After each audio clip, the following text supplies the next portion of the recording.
नमस्कार, Bihar missile news में आपका स्वागत है। मैं मनोज।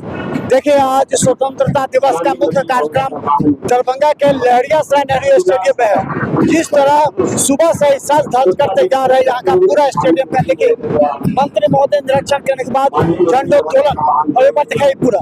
देखिए, यहाँ पर सभी लोग सज धज कर तैयार है और पैड का निरीक्षण हो रहा है। दूसरी तरफ दिखा दें आपको कि यहाँ पर दर्शक दीर्घा, इस दर्शक दीर्घा में लोग यहाँ पर मौजूद है। दर्शक दीर्घा, उसके बाद आप देखिए, आइए इधर और हम आपको बता दें मंच, इस मंच पर तमाम बड़े अधिकारी मौजूद हैं। मंच पर एक तरफ यानी मंच के एक तरफ दर्शक दीर्घा में लोग हैं, तो दूसरी तरफ हम बता दें, देखिए अगर देखा सकते, देखिए पूरे पुलिसकर्मी जो है पुलिस लाइन के, पूरे तरफ से पुलिस कर्मी है पुलिस लाइन के, वो मौजूद है वहाँ पर। उन लोगों के लिए अलग व्यवस्था की गई है। गौर से देखिए, ये तमाम वो पुलिसकर्मी है पुलिस लाइन की जो नए रंगरूट है, उन लोगों को तैयार करने के लिए गया है। तो चलिए दिखाते हैं कि यहाँ का इस कार्यक्रम में किस तरह अब सम्मानित भी किया जा रहा है कुछ लोगों को। उसके बाद मंत्री जो है, जो प्रभारी मंत्री है दरभंगा के, वो क्या कहते हैं, क्या संबोधित करते हैं, क्या उपलब्धि गिराते हैं दरभंगा। जो देहदान करने वाले हैं, नेत्रदान करने वाले हैं, अपना अंग दान करने वाले हैं, आज देखते हैं कि अब हाथ का भी ट्रांसप्लांट होने लगा है। तो ये जो दान देने वाले हैं, जो दधीचि के समान हैं, उन्हें जिला प्रशासन के द्वारा आज के इस अवसर पर उन्हें भी सम्मानित किया जाएगा। और इस दिशा में एक समिति है, दधीचि दिलदान समिति, उसके प्रयास से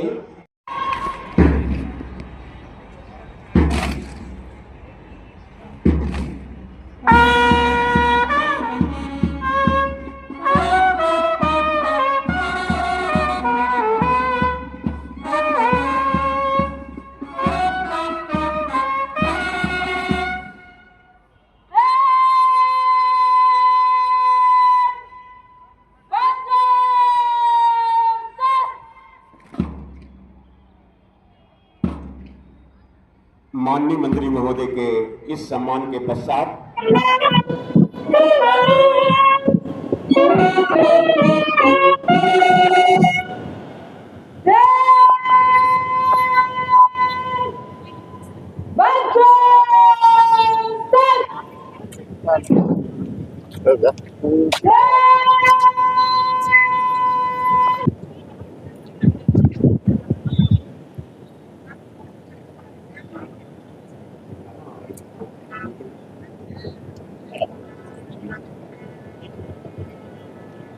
अब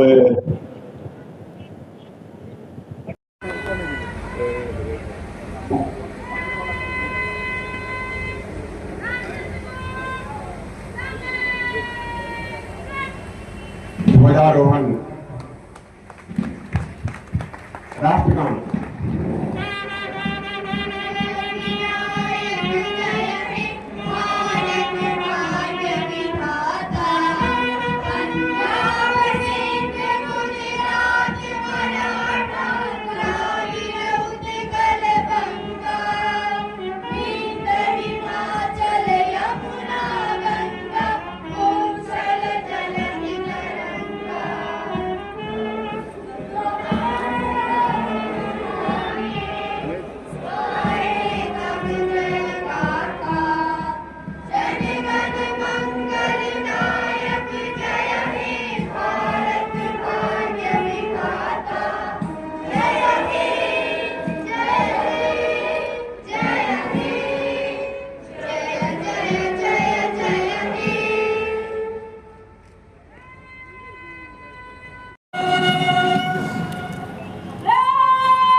माननीय मंत्री महोदय के इस सम्मान के पश्चात माननीय मंत्री महोदय द्वारा परेड का निरीक्षण होगा, जो वाहन निरीक्षण।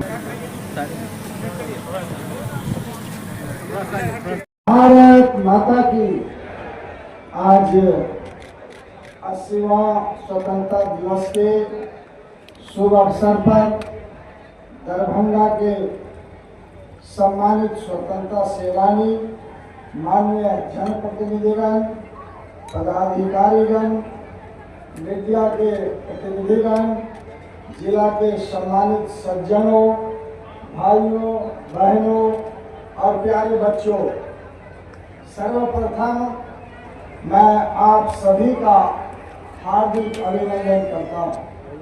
साथ ही देश के 80वें स्वतंत्रता दिवस की बधाई देता हूँ। इस पावन अवसर पर स्वतंत्रता संग्राम के महानायक राष्ट्रपिता महात्मा गांधी, सभी स्वतंत्रता सेनानी एवं उन सभी वीर सपूतों का सत सत नमन करते हैं जिनकी कुर्बानी ने हमें स्वतंत्रता दिलाई। स्वतंत्रता संग्राम में मिथिला वासियों का योगदान भी उल्लेखनीय रहा है। आज जब मैं इस ऐतिहासिक धरती दरभंगा पर तिरंगे को सलामी दे रहा हूँ तो मेरे मन में गर्व की एक विशेष अनुभूति हो रही है, क्योंकि दरभंगा केवल एक प्रशासनिक जिला नहीं है बल्कि मिथिला की समृद्ध सांस्कृतिक, ऐतिहासिक और साहित्यिक विरासत का महत्वपूर्ण केंद्र है। दरभंगा मिथिला की आत्मा है। यह वह भूमि है जिसका इतिहास हजारों वर्ष पुराना है। यह राजा जनक की विदेह परंपरा और माता सीता की जन्मभूमि है। याज्ञवल्क्य, गार्गी और मैत्रेयी जैसे विद्वानों ने यह साबित किया है कि मिथिला की पहचान सिर्फ प्राचीनता से नहीं बल्कि ज्ञान, तर्क और विचार की स्वतंत्रता से है। महाकवि विद्यापति के गीतों की मिठास आज भी हमारे गांव-गांव में गूंजती है। इसलिए जब हम दरभंगा की बात करते हैं तो हम सिर्फ एक जगह की नहीं बल्कि भारत को समृद्ध करने वाली एक महान सभ्यता की बात करते हैं। दरभंगा राज्य ने शिक्षा, कला, संस्कृति को जो संरक्षण दिया है उसकी गवाही यहाँ की ऐतिहासिक इमारतें आज भी देती है। हम चाहते हैं कि जो भी व्यक्ति दरभंगा आए वह यहाँ के शानदार इतिहास, हमारी कला और हमारे सत्कार को अपने दिल में बसा कर जाए।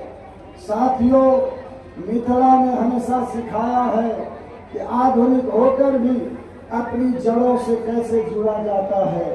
हमारी माताओं और बहनों ने अपनी उंगलियों से जिस मधुबनी चित्रकला को उकेरा है वह आज पूरी दुनिया में हमारी पहचान बन चुकी है।